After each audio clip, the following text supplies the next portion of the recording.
agree on legalizing death penalty in the Philippines because death penalty violates the rights to life, which happens to be the most basic of all human rights. It undermines human dignity, which is inherent to every human being. Second reason is the death penalty does not deter crime fiction.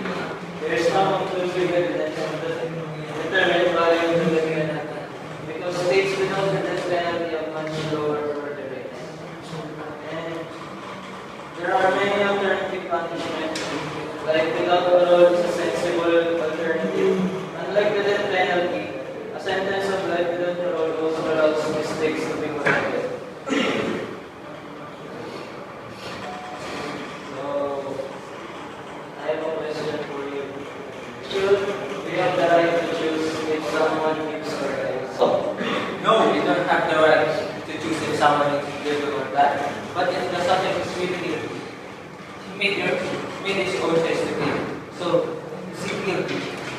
Is it all fault if he is sentenced to death penalty? That's all. That's about. The last speaker from Affirmative side.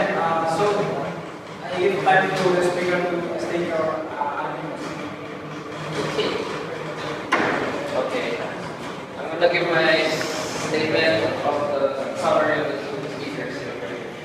Death penalty is more commonly known as capital punishment. It is definitely a big benefit for anyone who was to deter them from committing murder or terrorist acts. To punish the criminal's murder act and to obtain retribution on behalf of the victims, there's an Old Testament law that all those people who murdered who are criminals will be given a punishment, which is death. That prisoners can be changed. Like in this example in Russia, the Russian prisoners, otherwise, like instead of they will plan to how they will escape the prisoner, they will just that's and enjoy their life in the prison. Alright, you already decided your scores and you decide also but first of all I want to congratulate all of you